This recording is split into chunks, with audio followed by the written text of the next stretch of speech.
de traitement des signaux réalise au niveau du canal d'entrée avec l'isolation permet de manipuler une grande diversité de signaux d'entrée. Il convertit une tension compatible avec celle requise par le microprocesseur qui équipe l'API. Donc, comme vous avez une conversion analogique numérique ou bien transformation de tension compatible avec le microprocesseur. Un API élaboré peut ainsi accéder à des entrées dont les signaux numériques discrets utilisent des tensions de 5 volts, 24, 110 et 240 volts. Un API de base sera généralement en mesure d'utiliser tension de 24 volts. Les signaux de sortie permettent d'obtenir des sorties de l'API sous une forme adaptée à une connexion avec des circuits externes. Donc, vous avez les différents types de sorties. Vous avez un relais, transistor ou triac. Bon. Avec le type relais, le signal issu d'une sortie de l'API utilisé pour déclencher un relais et peut activer les courants de quelques ampères dans le circuit externe.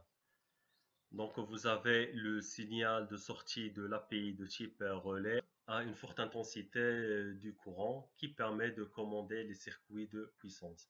Grâce au relais, non seulement les courants faibles peuvent commuter des courants forts, mais l'isolation entre l'API et le circuit externe est également assurée. En revanche, les relais sont relativement longs. Les sorties à relais sont adaptées à la commutation de courants alternatifs et continus.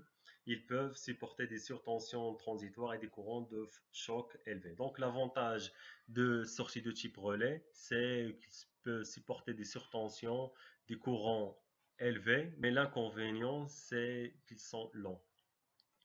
Sortie de type transistor. Avec le type transistor, la sortie fonde sur un transistor pour commuter le courant dans le circuit externe. Donc la commande du circuit externe se fait par un transistor. L'opération de commutation est donc extrêmement rapide. Donc vous avez un circuit électronique pour la commande par rapport au circuit mécanique à type relais. Donc ils sont plus rapides que les sorties de type relais. Toutefois, les sorties de ce type sont adaptées uniquement à la commutation d'un courant continu et sont détruites par des surintensités et des tensions inverses élevées. L'inconvénient de ce type de sorties sont fragiles par rapport au relais. Ces sorties ne peuvent pas supporter les surintensités et les tensions inverses élevées. Pour leur protection, il faut utiliser un fusible ou un système électronique. Les photocoupleurs sont employés à des fins d'isolation. Les photocoupleurs utilisent l'isolation optoélectronique pour isoler la partie commande de la partie puissance avec des surintensités. Sortie de type triac. Avec le type triac et des photocoupleurs pour l'isolation, les sorties peuvent servir à contrôler les charges externes connectées à une alimentation en courant alternatif. Donc, vous avez le transistor pour le continu et le triac pour courant alternatif. Elles prennent en charge uniquement les courants alternatifs et sont très facilement détruites par les surintensités. De manière générale, les sorties de ce type sont toujours protégées par des fusibles.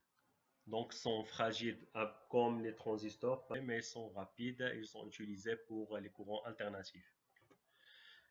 Donc, le principe de fourniture et l'absorption du courant. Donc, les termes fourniture, donc sourcing en anglais, et absorption, sinking, décrivent la manière dont les appareils à courant continu sont connectés à un API.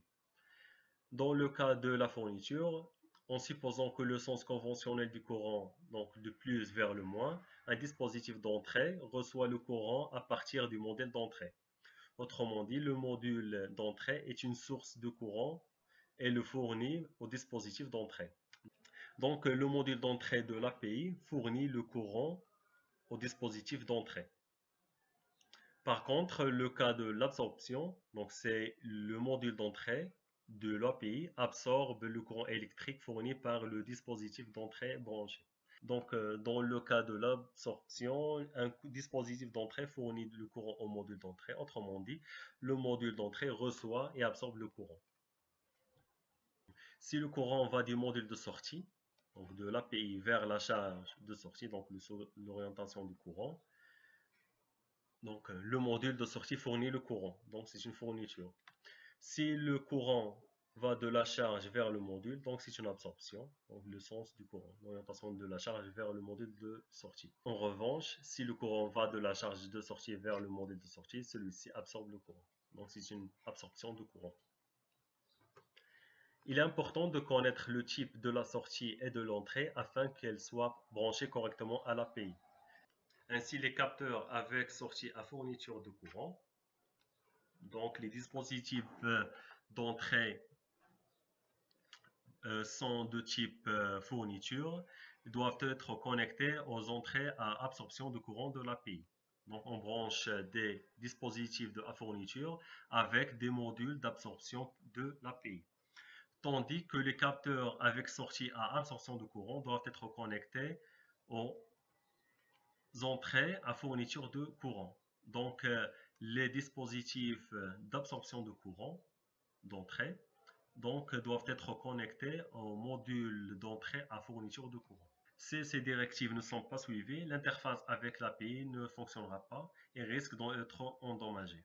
Donc, il faut respecter le type de dispositif avec le module de l'API, soit fourniture-absorption, afin de protéger l'API.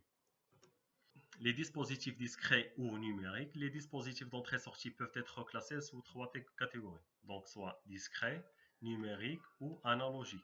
Les dispositifs qui génèrent des signaux discrets ou numériques sont ceux dont les sorties sont de type tutorien. Par conséquent, un interrupteur est un dispositif qui produit un signal discret, donc présence ou absence de tension. Les dispositifs numériques peuvent être vus comme des dispositifs discrets qui produisent une suite de signaux tutoriels. Donc la différence entre un signal discret ou numérique, donc vous avez le signal numérique, c'est une suite d'impulsions, donc qui prend des valeurs tutorielles, donc vous avez soit 1, ici donc vous avez des 0. Par contre, le signal discret, donc vous avez soit l'absence de la tension ou bien la présence. Les dispositifs analogiques créent des signaux dont l'amplitude est proportionnelle à la grandeur de la variable surveillée. Donc, par exemple, un capteur de température peut produire une tension proportionnelle à la température. Donc, on représente la température, la valeur de la température par une tension. Donc, comme cet exemple, vous avez l'évolution de la température est représentée sous forme de la tension. Donc, vous avez l'augmentation de la tension, c'est une augmentation de la température. Par contre, pour les dispositifs numériques, vous avez un codage par des bits de 0 et 1. Chaque combinaison de bits représente une température. L'interface de communication. L'interface de communication est utilisée pour recevoir et transmettre des données sur des réseaux de communication qui relient l'API et les autres API distants. Donc la communication entre différents automates programmables se fait à partir de ce réseau de communication. Donc, vous avez un système de supervision qui permet qui contrôle les différents API et la communication entre les différents dispositifs se fait à partir de ce réseau de communication. Cette interface est utilisée aussi pour la vérification des périphériques, l'acquisition de données, la synchronisation entre les applications et la gestion de la connexion. Donc, la commande des machines contrôlées par l'API se fait à partir de systèmes de supervision. Merci pour votre attention et à la prochaine.